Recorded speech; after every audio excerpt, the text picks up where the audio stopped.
비트코인이 10만을 돌파하자 모두가 환호, 10만 아래로 떨어지자 전 온라인이 정적. 과연 누가 맞출 수 있을까? 트론 31% 상승, 이더리움 23% 급등, 온체인 분위기 회복, 얼마나 더 갈 수 있을까? 약 160만 개의 오래된 비트코인이 양자 공격에 노출될 위기, 미국 정부는 이미 사전 대응 중, 얼굴 바꾸는 속도는 AI 보이스 체인 저급, 게리 갠슬러는 규제의 달인인가, 정책의 희생양인가, 익명 코인의 구원 타이밍인가, 비비린내 나는 유괴 사태가 프라이버시 기술의 진화를 강요, 유가는 넘기고 노드가 인수, 크립토펑, 블록체인 병마용이 되나? 암호화폐로 세상을 다시 측정하고 24시간부의 비밀번호를 파악하여 함께 천천히 부자가 되어 갑시다. 5월 15일 목요일 비트코인 TV 한국어 채널 마이클입니다. 우선 먼저 24시간 코인 시장 데이터 헤드라인을 살펴보겠습니다. 이번 주 비트코인은 다시 10만 달러 위에서 오르락내리락하며 계속 요동치고 있어 시장 분위기를 불안하게 만들고 있습니다. 겉으로는 다들 버티면 이긴다고 말하지만 데이터는 거짓말을 하지 않습니다. 시장 레버리지 비율은 0.258에서 0.234로 떨어졌고, 이는 이미 많은 투자자들이 조용히 보유 물량을 줄이고 레버리지를 낮추고 있다는 뜻입니다. 이번 흐름의 핵심은 양쪽 모두가 무섭다는 것입니다. 만약 11만 달러를 돌파하면 모두가 수익을 보게 되어 광란의 불마켓이 시작될 수 있습니다.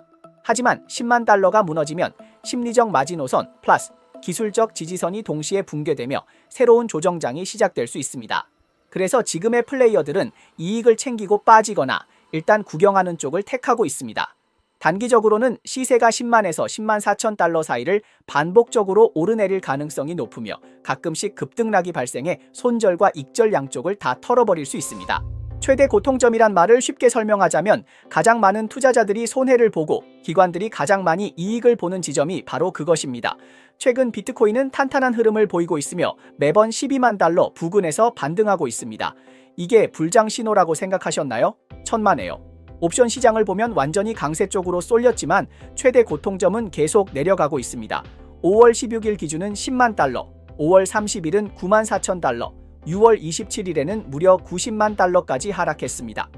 내일은 무려 26.76억 달러 규모의 옵션 만기가 예정되어 있으며 이럴 때 비트코인이 또 한 번 만기 마술을 펼칠 가능성이 있습니다. 가격이 갑자기 최대 고통점에 가까워져서 투자자들의 수익이 축소되고 마지막엔 기관들이 웃으며 마감하는 그런 시나리오입니다. 따라서 투자자들은 향후 24시간 동안 가격 움직임을 면밀히 주시고 단기 급등락에 대비해 방어 전략을 사전에 세우는 것이 좋습니다. 최근 비트코인이 상승하자 알트코인들도 즉각 반응하고 있습니다. 가장 직접적인 반응은 바로 체인위 디파이 자금의 급격한 회귀입니다. 5월 8일에는 TVL이 990억 달러였지만 일주일 만에 1166억 달러로 증가해 무려 76억 달러가 돌아왔습니다. 하루 평균 10.85억 달러의 유입으로 말 그대로 체인 위 수혈 현장입니다. 상위 10개 퍼블릭 체인의 흐름을 보면 베라차인만 소폭 유출을 보였고 나머지 9개 체인 모두 자금 순유입을 기록했습니다. 그것도 규모가 꽤 큽니다. 티아로는 7일간 31% 증가하며 가장 강했고 이더리움도 23.45% 급등했습니다. BAS와 솔도 뒤따르며 우린 아직 살아있다는 분위기를 자아냈습니다. 이번 자금 회복은 체인 위 활동이 다시 활발해졌고 한머니가 움직이기 시작했으며 곧 MEME 코인도 다시 요동칠 수 있다는 신호입니다. 만약 주요 체인 위에서 갑자기 뜨는 MEME 프로젝트가 보인다면 소액으로 조기 진입해 빠르게 수익을 노리는 것도 괜찮은 전략일 수 있습니다. 하지만 반드시 소액이어야 하며 메인 전략으로 삼아선 안 됩니다. 좋아요와 팔로우를 부탁드립니다. 24시간 내 암호화폐, 블록체인, 마이닝 분야의 최신 동향을 정리해드립니다. 2024년 12월 24일 모두가 크리스마스를 준비하고 있을 때 구글은 갑자기 기술적인 핵폭탄을 던졌습니다. 구글의 양자칩 윌로우가 과학자들을 30년간 괴롭혀온 양자 오류 수정 문제를 해결했다고 발표한 것입니다. 이건 과학자들 얘기지? 라고 생각하셨나요? 하지만 코인판 사람들은 즉시 긴장했습니다. 비트코인의 보안은 공개키 암호화에 의존하고 있기 때문입니다. 양자 컴퓨터가 강력해지면 몇 분 만에 개인 키를 풀 수 있다는 소문이 현실이 될 수도 있습니다. 간단히 말해 미래의 해커가 양자 컴퓨터를 들고 나타나면 당신의 비트코인 지갑을 통조림 따듯이 열 수 있다는 뜻입니다. 심지어 어떤 사람은 이렇게 농담을 하기도 했습니다. 어느 날 사토시 나카모토의 100만 비트코인이 갑자기 이동한다면 그의 정체도 함께 밝혀질지 몰라요. 기술로 사건 해결, 마치 비트코인판 명탐정 코난입니다. 비트코인 매거진은 최근 양자 엔지니어 헌터 비스트와 함께 양자 컴퓨팅 환경에서 비트코인의 보안 취약점을 심층 분석했습니다. 그는 대중이 양자 컴퓨팅이 채굴 메커니즘에 영향을 줄 것이라 오해하고 있지만 실제 위험은 사용자가 서명하여 송금할 때 노출되는 공개 키에 있다고 지적합니다. 이 정보가 양자 해독에 노출되면 사용자의 자산은 직접적인 위협을 받게 됩니다. There could be a possibility where the government just straight up says, like, Bitcoin is broken. And especially since the government is involved with the strategic Bitcoin reserve, there's government involvement and all this. And like, you know, it's difficult for Bitcoiners to perhaps like see the government as like an authority.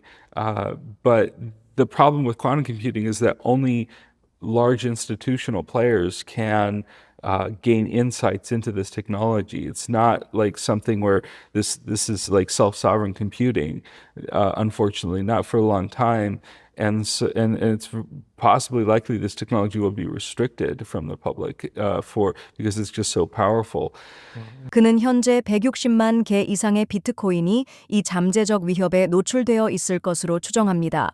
주목할 점은 미국 정부가 2030년까지 주요 시스템에 포스트 양자 암호화를 전면 도입하라고 명시적으로 요구했다는 것입니다. 이는 기술이 아직 완전히 성숙하지 않았음에도 불구하고 정부가 이미 현실적인 위험으로 인식하고 선제적으로 대응하고 있다는 증거입니다. 정부가 지금 포스트 양자 암호화를 서둘러 도입하려는 건 혹시 우리가 모르는 무언가를 이미 알고 있기 때문일까요? 솔직히 지금은 모두 비트코인 걱정만 하고 있지만 양자 컴퓨팅이 정말 보편화되면 우리의 은행, 신용카드, 국가, 기밀까지도 지킬 수 있을까요? 현재로서는 양자 컴퓨팅이 비트코인을 바로 뜯어먹을 정도로 강력하진 않습니다. 해시와 서명 메커니즘은 아직 버티고 있습니다. 하지만 사토시 나카모토가 사용했던 초기 공개키 형식은 확실히 취약합니다. 만약 양자 해커가 본격 등장하는 날이 온다면 100만 개의 잠든 코인이 실제로 위험해질 수 있습니다. 하지만 걱정하지 마세요. 코인 커뮤니티는 이미 대비하고 있습니다. 상황이 심각해지면 포스트 양자 암호로 업그레이드하거나 심지어 하드포크를 통해 사전에 락업할 수도 있습니다. 사토시의 비트코인은 움직이지 않더라도 절대 남에게 빼앗겨서는 안 됩니다. 1월 20일 게리 갠슬러는 마침내 SEC 미 증권거래위원회에서 퇴임하고 MIT로 돌아가 교수직을 다시 맡게 되었습니다. 그는 앞으로도 핀테크와 AI를 계속 가르친다고 합니다.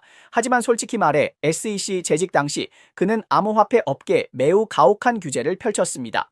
문자 그대로 철권이라 할 수 있을 정도로 100건이 넘는 규제 조치를 단행했고 업계 전체가 두려움에 떨며 프로젝트 팀들은 거의 PTSD 상태에 빠졌습니다. 코인베이스 CEO는 분노하며 암호화폐를 망친 전 SEC 인사를 변호사로 고용한 회사와는 당사에서 절대 협력하지 않겠다고 말했습니다. 개미니는 한층 더 강하게 AIT가 갠슬러를 교수직에 두는 한 AIT 졸업생은 단 한 명도 채용하지 않겠다고 선언했습니다. 그런데 재미있는 이야기가 나왔습니다. 전 하원 의원 패트릭 맥켄리가 최근 팟캐스트에서 폭로하길 갠슬러는 사실 암호화폐를 은근히 지지하고 있었다는 겁니다. 겉으로는 업계를 때리면서 속으로는 사실 난 너희를 이해해 라고 생각하고 있었다는 걸까요? 최근 전 하원 의원 맥켄리는 팟캐스트 아메리칸 크립토에서 전 SEC 의장 갠슬러가 비공식 석상에서는 더 섬세하고 긍정적인 태도를 보였다고 밝혔습니다. 그는 갠슬러가 MIT에서 교수로 재직 중일 때부터 블록체인의 가능성을 인정하고 있었다고 전했습니다. 세일랍스의 최고 법률 책임자인 제럴드 갤러거 역시 갠슬러가 학계 시절 에어드롭 개념을 주도했던 사실을 언급하며 그의 잘 알려지지 않은 면모를 보탑니다. Based on your closed-door meetings with Gary, did he come across or was he as anti-crypto in private as he did in public? No. No? Nope. Wow. No, I mean, look, Gensler had this complicated history where he saw the value of digital assets and he was in the seat to do something about it and he was trying to kill it. I think it had to do more with Senate politics and confirmation politics than anything else. 게리 갠슬러가 2021년 SEC 의장에 취임한 후 마치 다른 사람처럼 변해버린 것 같았습니다. MIT에서 교수로 일할 때는 암호화폐에 대해 잘 알고 있고 혁신에도 우호적인 인물로 보였지만 취임 이후에는 완전히 철권 모드로 돌입해 업계에서는 그를 완전히 오판한 셈이 되었습니다. 맥켄리는 이렇게 말합니다. 처음에는 그에게 조금이나마 기대를 했습니다. 그런데 현실은 제 뺨을 때리는 것 같았어요. 더 황당한 건 두 사람이 비공식으로 정책에 대해 논의할 때마다 갠슬러는 마치 인격 교체를 하는 듯한 모습을 보였다고 합니다. 방금까지 고개를 끄덕이던 그가 갑자기 난 그런 말 한 적 없다고 말을 바꾸는 시기였습니다. 왜 그런 행동을 했을까요? 맥켄리는 이것이 아마도 상원 인준 정치의 압박으로 만들어진 겉모습일 수 있다고 추측했습니다. 겉으로는 단호한 태도를 보여야 하지만 내면은 혼란스러웠던 걸지도 모릅니다. 그래서 지금 업계는 묻고 있습니다. 갠슬러는 정말 규제 철권일까요? 아니면 암호화폐 업계의 스파이일까요? 그의 입장은 점점 알 수 없게 되고 있습니다.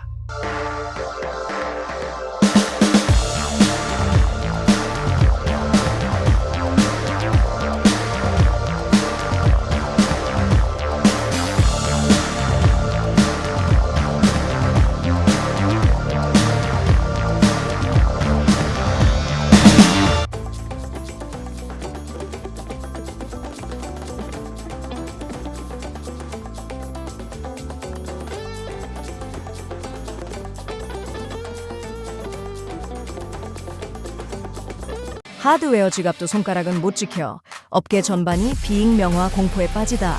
프로필 투기에서 문명 수호자로 NFT도 역사에 남을 수 있는가? 크립토펑크스, 이번엔 위험 폭발. 현재 암호화폐 업계의 거물들은 아마도 등골이 오싹할 것입니다.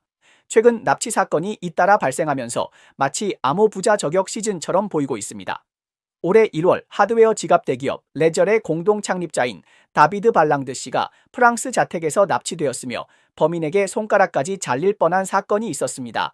그는 가까스로 살아남았고 경찰이 1월 22일 밤에 구조했습니다. 그로부터 몇 달 뒤인 5월 1일에는 또 다른 암호화폐 기업가의 아버지가 파리에서 복면을 쓴 사인죄에 의해 벤에 태워져 납치당했고 발견 당시 손가락이 잘려 있었습니다. 작년 12월에도 두바이에 거주하는 프랑스인 암호화폐 인플루언서의 집에 강도가 침입해 아내와 딸을 묻고 본인도 납치되는 사건이 있었습니다. 다행히 경찰의 신속한 대응으로 구조되었습니다. 더 충격적인 것은 최근 페이미움 CEO의 가족마저 피해를 입었으며 프랑스 내무부 장관 브루이노 르텔러 씨가 사태의 심각성을 인지하고 직접 나섰습니다. 이는 단순한 사건이 아니라 연쇄적인 공격으로 보고 있습니다.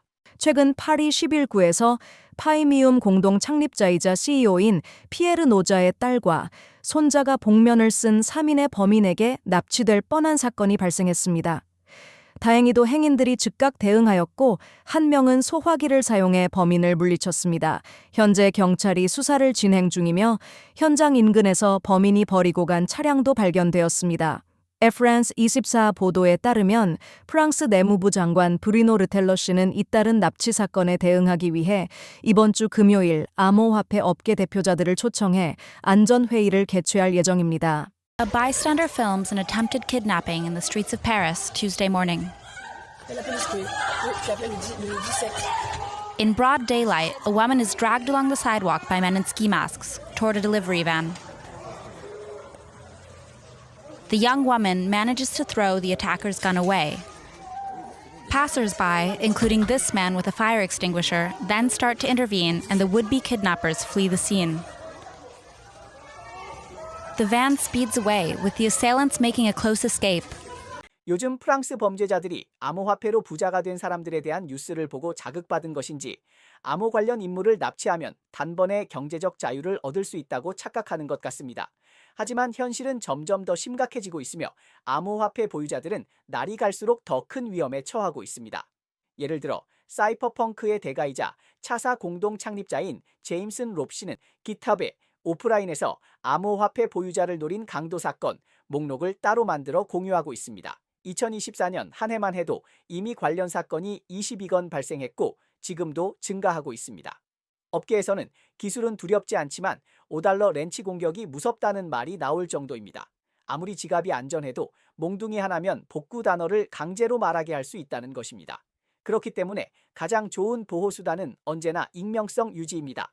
인터넷에 연결되어 있기만 해도 어느 날 갑자기 누군가가 문을 두드릴 수 있습니다. 현재 가장 비싼 NFT가 무엇인지 아세요? 원숭이도 아니고 고양이도 아니며 바로 픽셀 아바타 크립토 펑 5822입니다. 2022년에 이 NPT는 8,000 이더리움 약 2,370만 달러라는 어마어마한 가격에 거래되었고 지금까지 이 기록은 깨지지 않았습니다. 크립토팡스는 2017년 라바labs가 만든 만 개의 픽셀 스타일 아바타로 NFT 업계에 첫 불을 지폈습니다. 비록 8비트 이모티콘처럼 보일지 몰라도 이 시리즈는 경매소와 박물관에서 보물처럼 여겨지며 일부는 연구 소장품으로 수집되기도 했습니다.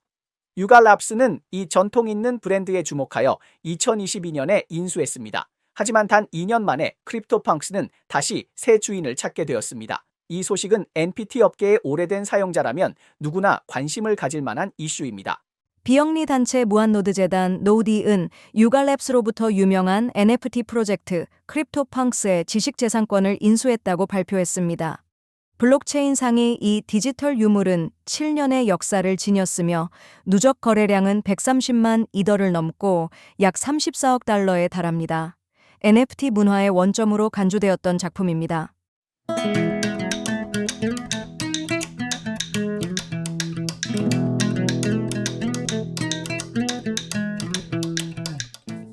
이번 거래는 크립토펑크스가 시장 중심 운영에서 공공보호로 전환되었음을 의미합니다. 소식 발표 이후 시장은 즉각 반응하였고 플로어 프라이스는 5.4% 상승하여 48 이더에 도달했습니다. 보유자 커뮤니티는 새로운 슬로건을 외쳤습니다. 우리는 JPEG를 소유했었고 이제는 문명의 조각을 가진다. NFT는 수집품에서 문화유산으로 진화하고 있습니다. 아직도 NPT가 거품이냐 아니냐를 두고 논쟁 중인가요? 노디는 완전히 새로운 접근을 제시했습니다. NPT는 투기가 아니라 디지털 문명의 타임캡슐이라는 것입니다. 상상해보세요.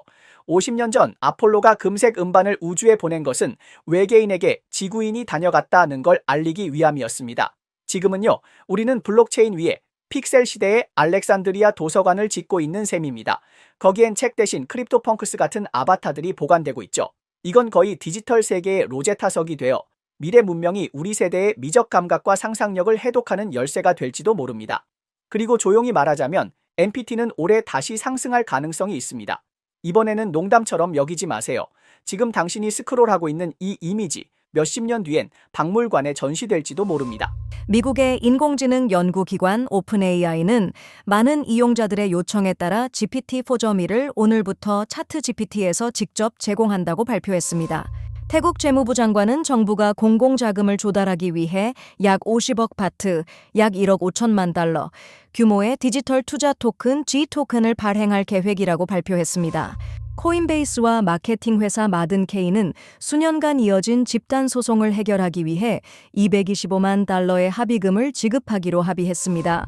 코인센트럴 보도에 따르면 우크라이나는 국가 비축 자산으로 비트코인을 보유하기 위한 법적 체계를 마련 중이며 재무 관료가 주도하는 특별의회위원회가 관련 법안을 최종 조율 중입니다.